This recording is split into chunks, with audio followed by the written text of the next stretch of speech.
যখন আমরা ভারতের উত্তর পূর্বাঞ্চলের কথা ভাবি, তখন যে শহরটি নীরবে অথচ গর্ব ভরে দাঁড়িয়ে থাকে সেটাই আগরতলা, ত্রিপুরার রাজধানী। সীমান্ত ঘেঁষা এই শহরটি এক যুগে বহন করে ঐতিহাসিক উত্তরাধিকার এবং আধুনিক প্রগতির প্রতিচ্ছবি। আগরতলা শহরের ইতিহাস ঘনিষ্ঠভাবে জড়িত ত্রিপুরার রাজাদের, বিশেষ করে মাণিক্য রাজবংশের সাথে। ত্রিপুরা রাজ্য বহু শতাব্দী ধরে স্বাধীন ছিল এবং এটি ভারতীয় উপমহাদেশের অন্যতম প্রাচীন রাজ্য। রাজ্যের রাজধানী শুরুতে ছিল উদয়পুর, পরে স্থানান্তরিত হয় আগরতলায়। আগরতলা নামটির উৎস সংস্কৃত শব্দ আগার অর্থ ঘর বা বসতি এবং তলা অর্থ নিচু জমি বা সমভূমি থেকে এসেছে। এটি অর্থাৎ বসতির ভূমি। কিছু ইতিহাসবিদ মনে করেন এই অঞ্চলে আগর গাছ প্রচুর ছিল, তাই আগরতলা নামটি এসেছে। 1838 সালে মহারাজা কৃষ্ণকিশোর মাণিক্য বাহাদুর রাজ্যের প্রশাসনিক রাজধানী উদয়পুর থেকে স্থানান্তরিত করে আগরতলায় নিয়ে আসেন। এরপর মহারাজা রাধাকিশোর মাণিক্য রাজত্বকাল 1896 থেকে 1909 আগরতলাকে একটি পরিকল্পিত শহর হিসাবে গড়ে তোলেন, ব্রিটিশ ভারতের শহর কলকাতার অনুকরণ। আগরতলার ইতিহাসের সবচেয়ে গুরুত্বপূর্ণ নিদর্শন হল উজ্জয়ন্ত প্রাসাদ, যা 1901 সালে নির্মিত হয়েছিল রাধাকিশোর মাণিক্যের আমলে। এই প্রাসাদে রাজা ও রাজপরিবারের বসবাস ছিল। পরে এটি ত্রিপুরা রাজ্যে জাদুঘর হিসাবে রূপান্তরিত হয়েছে এবং ত্রিপুরার ইতিহাস ও সংস্কৃতির গুরুত্বপূর্ণ দলিল বহন করে। বিশ্বকবি রবীন্দ্রনাথ ঠাকুর ত্রিপুরার রাজ পরিবারের ঘনিষ্ঠ বন্ধু ছিলেন এবং তিনি আগরতলা সফর করেছিলেন। তিনি তার উপন্যাস রাজর্ষি উৎসর্গ করেন ত্রিপুরার মহারাজা বীরচন্দ্র কিশোর মাণিক্যকে। যদিও ত্রিপুরা দীর্ঘদিন স্বাধীন রাজ্য ছিল, 1949 সালের 15 অক্টোবর ত্রিপুরা ভারতীয় ইউনিয়নের যুক্ত হয় এবং পরে 1972 সালে পূর্ণ রাজ্যের মর্যাদা পায়। আগরতলা তখন থেকেই ত্রিপুরা রাজ্যের রাজধানী হিসাবে স্বীকৃত। আজকের আগরতলা শুধু ইতিহাস নয়, শিক্ষা, প্রযুক্তি, অবকাঠামো, শিল্প ও সাংস্কৃতিক বৈচিত্র্যেও দ্রুত এগিয়ে চলেছে।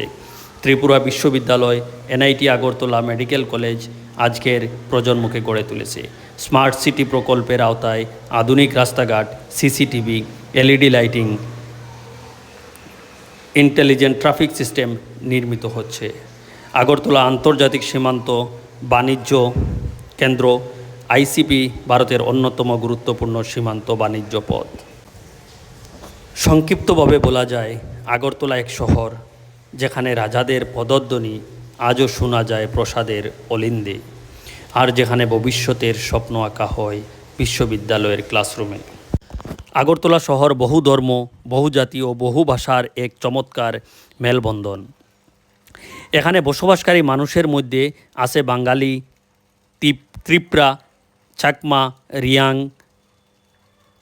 হালাম সহ বহু আদিবাসী সম্প্রদায়, যারা নিজেদের ভাষা ও সংস্কৃতি ধরে রেখেছে যুগের পর যুগ। ত্রিপুরার লোকসঙ্গীত, নৃত্য যেমন গড়িয়া নৃত্য ও হস্তশিল্প এই শহরের সাংস্কৃতিক ঐতিহ্যের সমৃদ্ধ করে তুলেছে। প্রতি বছর পালিত হয় বহু জাতীয় ও আঞ্চলিক উৎসব। দুর্গাপূজা, গড়িয়া পূজা, দীপাবলি, খ্রিস্টমাস ও ঈদের মতো উৎসবগুলো উদযাপন করা হয় সম্প্রীতির বন্ধনে। আগরতলা শুধুমাত্র একটি রাজ্যের রাজধানী নয়, এটি একটি গুরুত্বপূর্ণ কৌশলগত স্থান যা বাংলাদেশ সীমান্তের সন্নিকটে অবস্থিত। আগরতলা আখাউড়া আন্তর্জাতিক রেল যোগাযোগ প্রকল্প ভারতের উত্তর পূর্বাঞ্চলের সঙ্গে বাংলাদেশের মধ্যকার বাণিজ্য ও যাতায়াতের পথ সুগম করেছে। আগরতলা বিমানবন্দর, মহারাজা বীর বিক্রম বিমানবন্দর উত্তর পূর্ব ভারতের অন্যতম ব্যস্ততম বিমানবন্দর, যা বিভিন্ন মেট্রো শহরের সাথে সংযুক্ত। পাশাপাশি জাতীয় সড়ক ও রেলপথের উন্নয়ন শহরটিকে দেশের মূল ভূখণ্ডের সঙ্গে ঘনিষ্ঠভাবে যুক্ত করেছে। আগরতলা শহরে শুধু ঐতিহাসিক নয়, বরং সবুজেও সমৃদ্ধ। শহরের চারিপাশে ছড়িয়ে রয়েছে ঘন ঘন পাহাড়, নদী ও ঝর্ণা। এই শহরের সবচেয়ে বড় শক্তি তার মানুষ। এখানে অতিথিকে আপনজন করে নেওয়া এক সহজাত সংস্কৃতি। পথে ঘাটে একজন আগরতলাবাসীর সহানুভূতি, হাসি মুখ আর সাহায্যের হাত আপনাকে মনে করিয়ে দেবে এই শহর শুধু একটা ভূগোলে নয়, এটা একটি অনুভব। শেষ কথায় বলা যায়, আগরতলা একদিকে যেমন ইতিহাসের ধ্বনি বহন করে রাজপ্রাসাদের প্রতিটি স্তম্ভে, তেমনি অন্যদিকে সে প্রতিধ্বনি তুলে আধুনিকতার বর্ণ ছটায়। এটা সেই শহর যেখানে অতীত গর্বের, বর্তমান গতিময় আর ভবিষ্যৎ সম্ভাবনাময়। ধন্যবাদ।